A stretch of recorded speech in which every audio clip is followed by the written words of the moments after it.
Hey everybody, it's Howie Zales. Welcome to Howie Zales Live, the Unexpected Entrepreneur podcast. I hope everyone's doing good. This is our first show and we're super excited to get started. Our first guest on our very first podcast is a longtime friend of mine, Paul Frederick. Paul, welcome to the show. Thanks for having me, Howie. It's awesome to be here and to be a part of your first show. It's awesome.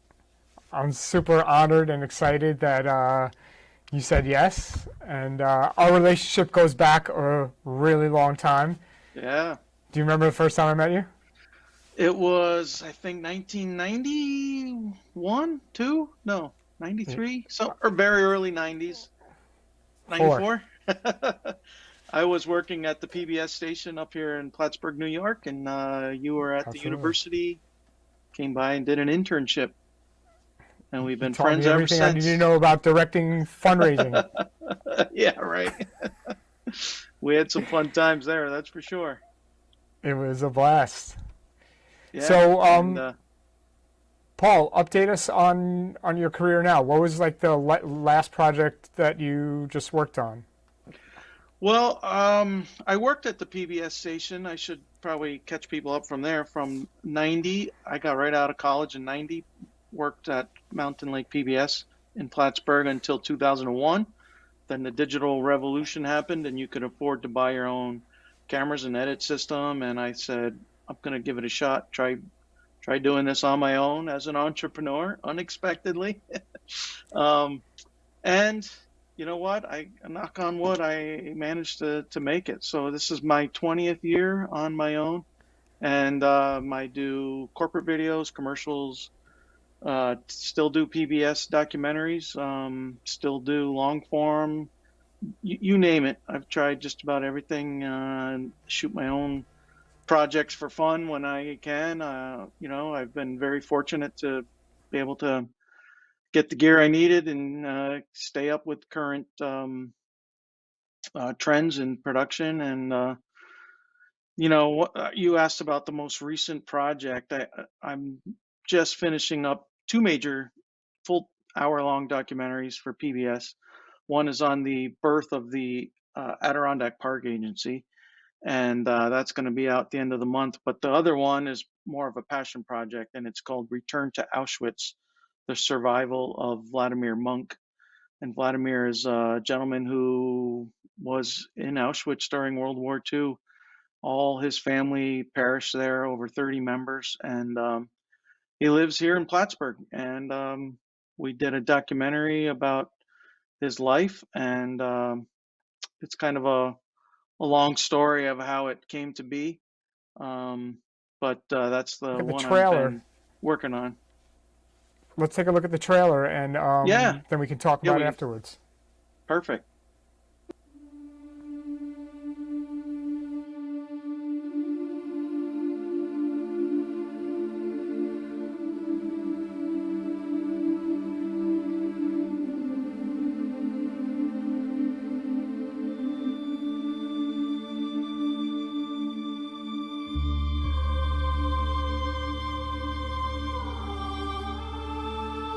I have never been in Auschwitz since 1945. I don't know how I will feel when I'll be back. Not that I try to forget, but I try to suppress the thinking about the Holocaust and about my past. I try to live the normal life. Sometimes when I am thinking about the past, it's difficult thinking.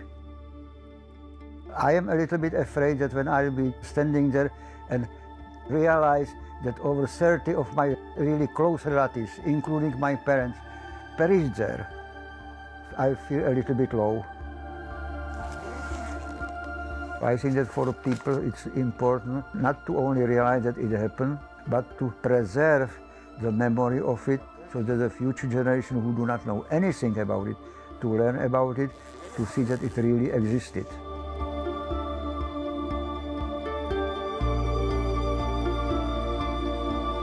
I'll be 95 next month. Sure, there is some risk because people of my age die for no reason at all, just for the age. I may die there. That's a risk that I have to take.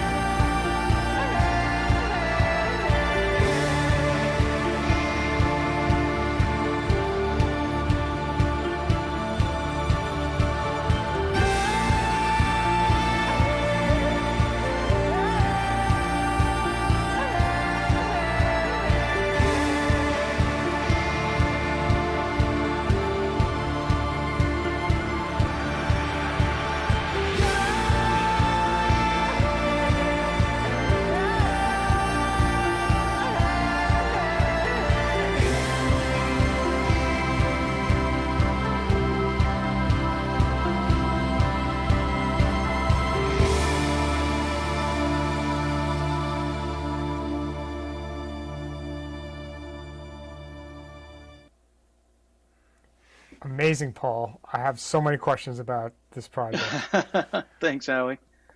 First I question can is, talk for a long time about this project, so I don't know how long we got, but just warning you. how did you come across this? So I just got called out of the blue. It does happen, and it's usually about a fishing show or a cooking show. People will call me, "Hey, I want to do a cooking show," and you're the guy to do it.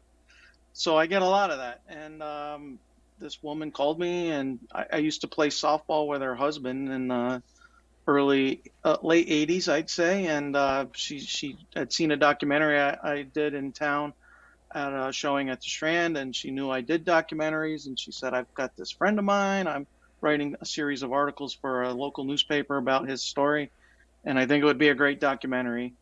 And I said, "I'm sure it's a great story, but it's hard to commit to something like this without funding, and you're talking about months and months and months of work, and you can't just do it." And she said, "I know, but I really want to get his story recorded. Let's interview him and get the story recorded, and then we'll look for funding and grants." And I said, "Okay," and I went and did the interview, and it was about 2 hours of just sitting there behind the camera, riveted at what he was telling us. And that was in February of 2019, and no, 2020, 2019. And then we said, "Okay, try to find some grant money and see what we can do." And then just kind of sat there. Come November, she calls me back and says, "By the way, he just got asked by the Auschwitz-Birkenau Foundation to go back for the 75th anniversary of the liberation of Auschwitz." And I said, "Wow, now we've got a documentary." I mean, before it was going to be kind of a straightforward historical story about his past and his life, but now you have this modern thing that's going to happen. And I said, we got to film that. We just got to. You can't pass up this opportunity. And so we asked him first of all, and said, "How do you feel about it?" And he's wants the story to be not forgotten. So he was like, "Yep, let's do it." And we had about a month to literally get all our ducks in a row. And so you went over to Auschwitz with Vladimir, correct? Yeah, and Vladimir went with a companion. He was able to go with someone to go with him, and I knew I was going to be mostly on my own. While that person, Julie, was the woman who called me, but she was going with him, kind of as his companion, but caretaker, and there for health support as well as physical and emotional support. And I knew I would probably be going to his hometown of where he grew up. I'd be going to Prague, where he went after the war, and I would need shots of all this other stuff. And I just said, there's no way I can do that alone. So I called up a friend of mine, Bruce Carlin, who's in town, who also does production, and said, "Look, here's the deal. This incredible documentary's looking us in the face. We've got no funding. I don't know how we're going to pay for any of this, but we got to do it in the next month." And he said, "I'm all in." So tell me what it was like going to visit Auschwitz with Vladimir. What was it like? It was people said, "How do you handle doing such an emotional thing?" And it's part of it is you sort of, it's like an out of body experience, because you've got a job to do, and I'm the videographer, the editor, and co-producer, and I knew the shots I would need and the shots I would want for editing to tell this story. So you're almost thinking about those things first, and then the second thing is what you're experiencing in the moment.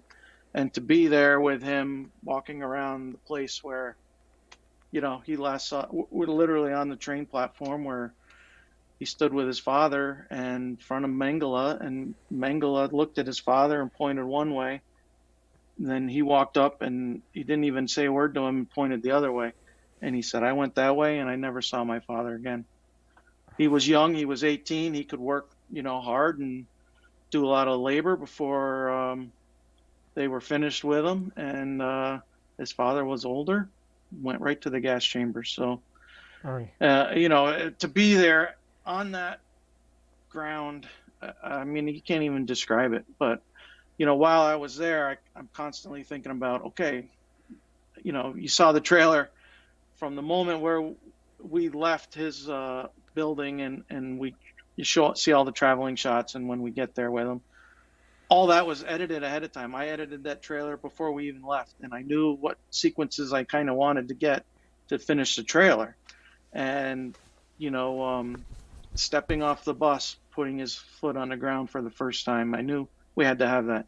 I knew we had to have, like, the journey along the way to get there, the hardships of traveling when you're 95 years old. And then once we were there, you shoot as much as you can that day. And we literally had one day to film everything. So, you're How long were you there producing for? on the run. Well, we got there on a Sunday night, and then Monday was the 75th anniversary that the Auschwitz-Birkenau Foundation put on. That was a worldwide event. That was a huge tent, dignitaries from all over the world. So we couldn't really film that day. We took their world feed, and most of that is what we use in the show to show that event. But we went back with him the next day. We went with him and actually walked around Birkenau with him and experienced, what we wanted to get for the show. So we were there 2 days, and the first day was kind of almost like a wash. He had to be there. That's why they sent him there. But we didn't have a lot to do that day. But the next day is when it was like all hands on deck. You got this one day to get the actual story of when we were there. But, the documentary, that's about a third of it. The third is setting up his life story. Then you're actually return with him. And then the last part of this documentary is his life since we got back. And there was a lot of hardships and challenges in this show because when we left, that was all at the last week of January 2020. March 17th of 2020, everything shuts down.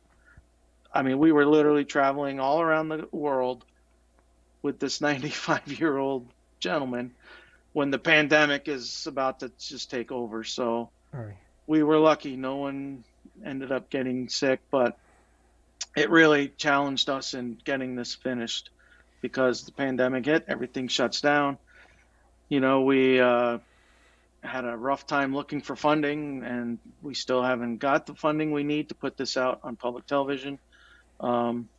We've got public television across the country saying we're going to show it, which is crazy. We've got the distribution because I work there, and I have a track record with PBS, so the distribution's there, but what we need is a sponsor to put their name on it. So just another challenge, but it took us a while to get it finished. And you can't write a documentary like this. You can sort of outline it, what you think's going to happen, but you can't exactly write it and script it like you can a film. So we gathered that's everything what's so we special shot. about this story. Yeah, You really can't is. write it. You can't write it, and it developed as we go. So like the pandemic and his isolation during the pandemic becomes part of the story. I mean, the Holocaust stole his youth. The pandemic kind of stealing the golden years of his age now. So that became part of the story. He got a heart valve problem during the pandemic. He had to go get a heart valve replacement. All becomes part of the documentary. So, and the overall theme is what makes a person a survivor. And the other thing that's unique about this documentary, if I can, Howie, is, there are other shows like this of a person going back, but Julie goes with him, and she kind of it's almost told through her eyes. She's a younger generation. She's not a Jewish, of Jewish descent. She's seeing it all sort of fresh, and it's kind of told through her interpretation of things, and she kind of gives the story a whole nother level of emotion and power, I think, and makes it completely different. That and the pandemic being part of it makes this a unique return to Auschwitz type story. I mean, you had a ton of challenges. You were shooting someone that was, not maybe frail, but older, across the world, the pandemic. I mean, it was amazing that it was so successful.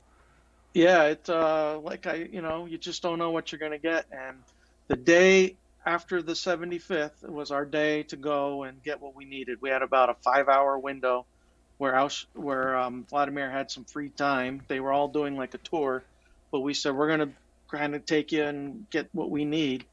Well, we get there at the gate and they wouldn't let us in. On the way there, we had set this all up ahead of time, paid for a guide. We had all the clearances, press clearances we needed. On the bus ride there, it's an hour from where we were staying to get to Auschwitz. We get an email from the PR department at the museum saying, you were supposed to be here at 6:30 or 7 a.m. Your guide has been sent home and you're not going to be allowed to come and film. And we were like, what? A complete language barrier breakdown and miscommunication.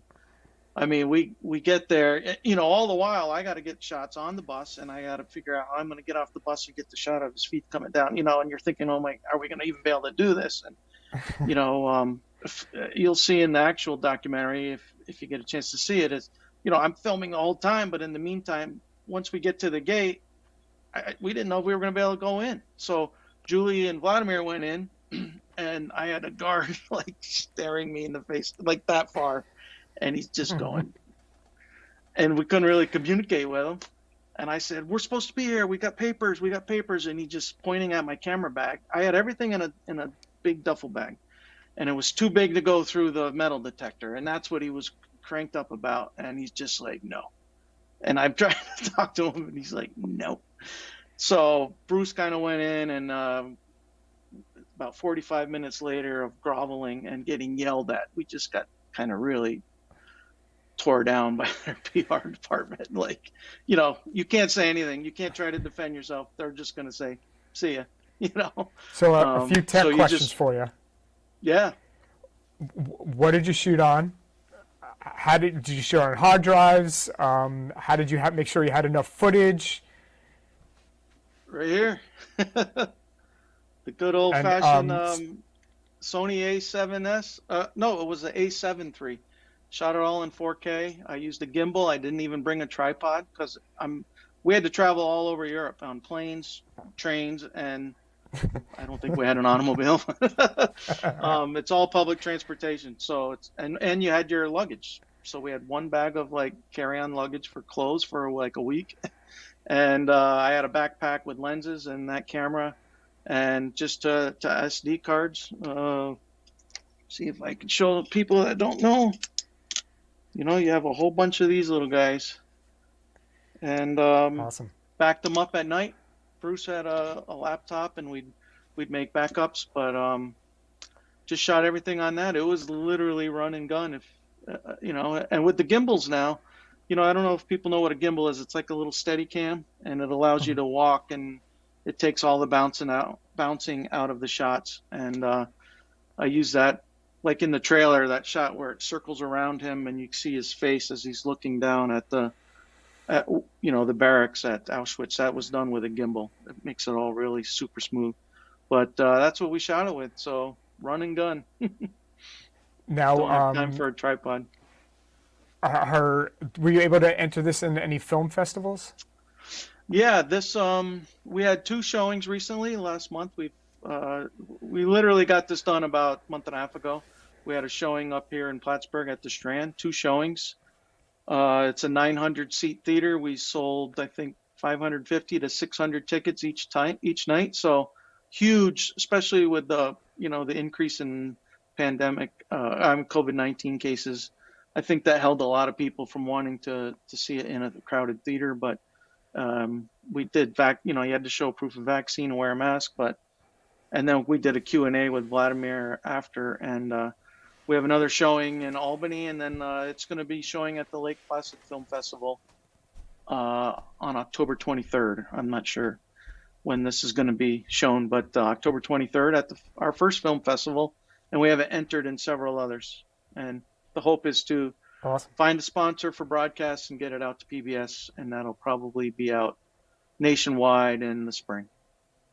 Awesome. And I think you have another film that is entered in a film festival, Return to Moose Pond. Yeah, this is a little short film I did.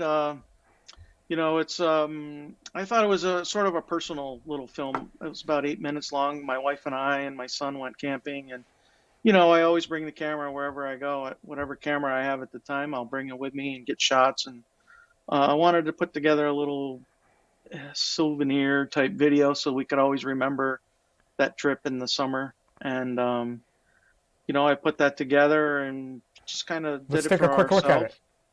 Yeah, check it out. The afternoon was hot, but a trip to the opposing shoreline offered a shallow beach to cool off in. I was pleased to see a simple yellow frisbee could still bring an hour or so of fun.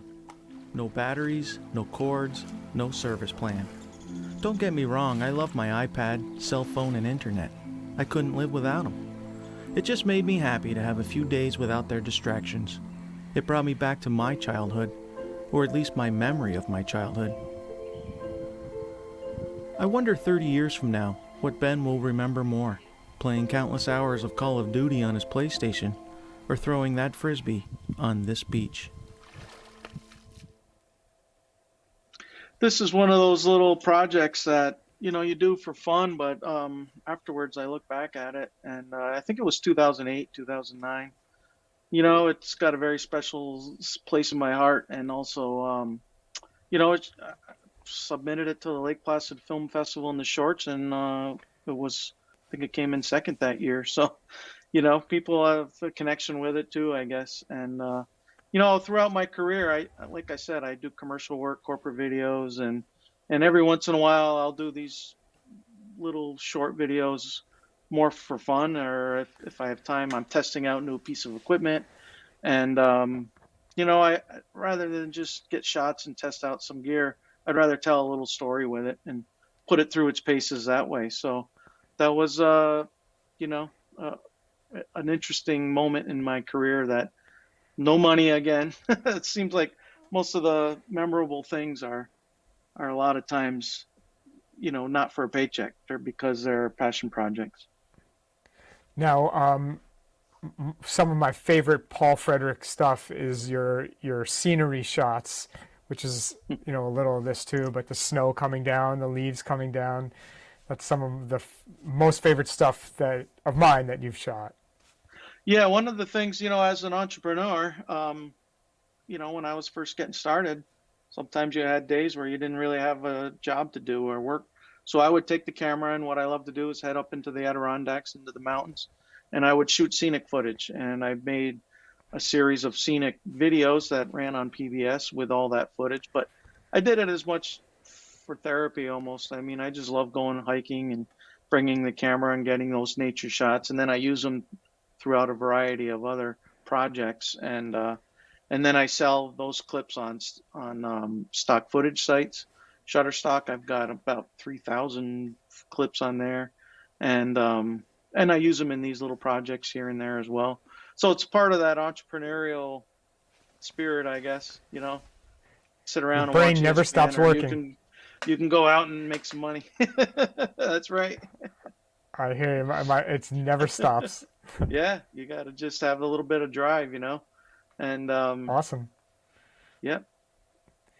And we were watching earlier before we started the podcast the K120 video you produced. Let's take a quick look at that, and then we could talk about it. Yeah, I think I'll just talk over this one. This is Okay. another fun video. It was that gentleman on the left there was a friend of mine, and Taylor Hoffman, and he's a ski jumper, and he's been in the Olympics. And this is in Lake Placid. There's two big towers. The biggest one is the 120, and the other one's the 90. The 120 is rarely open. Once every 5, 6 years, it has to be a certain cold temperature for it to be open. And he called me and said, "Hey, I got a lot of jumps coming up because this jump is open, and you want to do something with the footage." And I said, "Sure." How can you turn down something like this? So it was right when drones first came out. This was like 2015. My friend had a drone license, and I was operating the camera part of it. He was doing the flying, and as you can see, they're getting up there, getting ready, and there was a school group watching them. But you know, GoPro footage was pretty new at the time too. And the interesting thing about this video is it's about 6-7 minutes. It's called "Jumping the K120." You can find it on YouTube. It's got almost 1 million views. The thing went That's viral like amazing. 2 or 3 Winter Olympics ago. I guess no, it was probably just two Winter Olympics ago. It started to get like 100,000 views in a month. I'm going, what's going on? And then I realized the YouTube algorithm, if your video starts getting viewed, it goes to the top of the pile of the recommended videos for a topic. So for anything ski jumping, my video started to show up on the top, and people just start getting it on their recommended, and then they start clicking it, and next thing you know, it's like crazy amount of views. I haven't had any other video anywhere near this amount. But again, it's a fun passion project I just did over a couple days because I had some time and wanted to do something new and unique. And it's worked out. Amazing. I'm not monetized on YouTube, so I literally don't get any money out of it. But it's pretty cool. I can't wait to break the 1 million mark. That's amazing. So what drone did you use? That was the Inspire One, the Inspire One. So the Phantoms had been out. The Inspire One had the ability to have 2 operators. So I was working the camera and panning and doing all that, and someone else was actually flying the drone. So Awesome. yeah, pretty new technology at the time. That's a really great place. I know I've shot there a bunch of times. Yeah. It's a lot of fun. It's unique looking, and it's unique enough that I figured a video on it would be pretty cool if, of course on YouTube, everyone's got a voice, and a lot of the comments are, I shouldn't say a lot. The ones that always stick out are the negative ones. And they're like, get to the jumping already. Because I tried to tell the story, you want to find out the history of what's so unique about this K120. Why is it unique that they're jumping it? How high is it? Things like that. But some people just want the action. So I'm like, well, just skip to the 3-minute mark if you don't care about any of that. So how did this project come to light? Like I think I mentioned, my buddy just contacted me. That happens. It happens quite often. Like I said, you have to be careful with that kind of stuff. If you're doing everything for nothing, you're not going to be able to pay your bills. So you kind of have to really be choosy. And, I figured that's probably a short one. That's something I could do I think I went up there for an afternoon, shot all of it, and edited it in another afternoon. So if you think it's going to be something you can, that'll look cool on your resume reel, and it'll look like a unique approach to something that you've done, I'll be more apt to do that, for no money and to just do for fun. You have to watch out because you can get into everybody expecting, oh, well, you did that for nothing. Why don't you do my project for nothing? Right. Before you know it, you don't have enough to meet the mortgage payment. So, and you can tie yourself down with too much of that work and not be able to take on, the paying project. So I'd say, it's a very small part of the time I have now. Maybe even 5% is available literally from sun up to sundown of if I have time to do something I want on my own. That's, a passion project. The Auschwitz documentary took a little over a year to edit. I mean, because it was nights and weekends. You work all day for clients, and then, you got 2-3 hours at night after dinner. I'd come out and I'd work on it. On a weekend, you'd come out and work on it. It's hard to commit and say, I'm going to just do this for the next 3 months. It was about 3 months worth of solid work, but you can't just do it because you still have to pay the bills. You still have, I got a pretty good client base now because I've been doing this for 20 years, and I've got, 5 to 10 really solid clients that I do constant work for. I can't just tell them, hey, I'm going to go away for 3 months and do this project. So it's hard. Juggling time is the biggest difficulty as a freelancer. I still consider myself a freelancer. I mean, I have my own business, but I consider myself a freelancer. I don't So have a boss per se. I am my own entity. I don't have employees. I just do it all on my own. But as an entrepreneur, like what drives you? um, it's funny how it's kind of changed over the years. When I was younger, just starting out, I took everything and anything that would pay. I'm like, yep, I'll do it. Yep, great. Where is it? New York, New Jersey? Great. I'll travel. And I know you did a lot more of that than I did. You used to sleep in your car, and I didn't do that so much, but I usually was working on a documentary or a couple days shoot, and they'd put me up. But I just took everything because you're thinking, I don't know how I'm gonna get my kid through college. I don't know how I'm going to pay the mortgage. I don't, and I want to buy that new camera, this new lens. So you never said no. And I was doing 50, 60 hours a week. I mean, it was exhausting and working most 7 days a week, 6 days a week. I would try to take, at least Sunday off so I could hang out with my family. But someone would call, hey, can you do this shoot? Sure, I'll do it. As you get a little bit further along as doing this, you can be a little more selective, and you start to get those main clients, and you're not working for 50 to 60 different, people that you do one job for, and then don't necessarily hear from them again.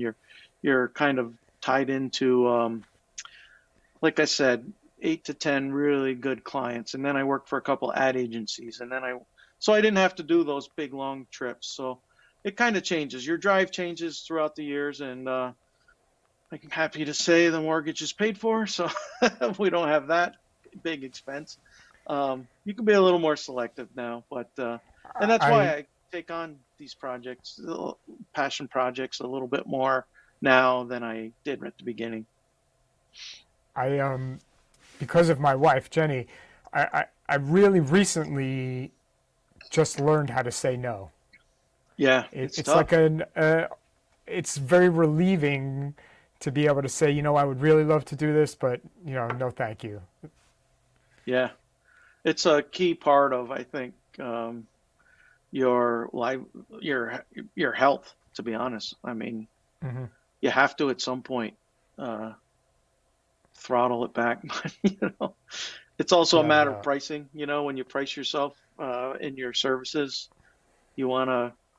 I always say you want a price where you're completely busy, but not so cheap that everybody wants you, and then you got to say no all the time. If you raise your prices just a little, you get kind of the more dedicated clients that value what you're putting out, and um, you can pay for the same amount of bills, but not have to work so hard, if that makes any sense. total sense. So, Yeah, Paul, but where can our viewers follow you, find you, if someone wants to become a sponsor of Vladimir's project? Where can people find you? well, we're looking for three major sponsors for our documentary. You can go to returntoauschwitz.com, and that's our website for that project. That has that'll have information about this is going to go on demand on Vimeo on demand soon, probably beginning or mid November. So you'll be able to pay $4 or $5 and rent it there, and then until we can get a sponsor for PBS. Once we can get the sponsor for PBS, it still takes about 3, 4 months to get that out to the system. So returntoauschwitz.com is for that project. Um, my website is hdAdirondacks.com. I must say I'm not the best at keeping that really up to date. It's more of an online resume of footage and clips and videos that I've done. I think I'm almost 8 months or maybe longer since I've updated it. You know that old saying, the carpenter's house is never finished? When you do Yeah, websites and, I mean, videos and this product for your whole career, the last thing you really feel like doing is updating your website. But I know it's an important part of everything. So a lot of clips that I've done, including K120. If you want to watch that, the return to Moose Pond, the Auschwitz trailer, a lot of clips are on there. I need to do a redesign. The site's getting a little old looking, but it's gotten me a lot of work. So people go and they look on it and they say, I was going to look at a few things and I was there for an hour, watching all your videos. So check it out. That's HD as in high definition, Adirondacks.com. I also have Paul Frederick Productions.com, but Frederick is Frederick, and some people mess that spelling up, forget the second E. So I just always say HD Adirondacks is the easy way to remember it and find it. And we'll put all that in the show notes. Awesome. So thanks, Howie. Appreciate it. Paul, it was an honor and a privilege to have you as our first guest, and I can't thank you enough. It's an honor for me. I mean, you and I did a lot of shooting right at the beginning days, and remember those cameras were the size of a small bazooka. Yeah, and I think you and I saw the Holocaust movie together, didn't we? Yeah, we saw Schindler's List. You're right. Schindler's List together. I remember that. We went on a shoot in Albany, and we had to do an overnight, and we went. That was out. So yeah, what was that? 93? Or I think 94, whatever that year was. And I remember sitting there with you watching it. So that's powerful. Yeah. Full circle. I can't thank you enough. I appreciate it. And well, thank you. My pleasure. My pleasure. Best of luck with the video. We'll put all the information in the show notes. And thanks again, Paul. Thanks, Howie. Best of luck. You too. Take care. Just a quick word from our sponsor. This podcast is brought to you by our team at VES. Veridity Entertainment Services provides customized live streaming and event production. So if you're in need of that or content delivery services, contact our team at Veridity Entertainment, VIRIDITY entertainment.com.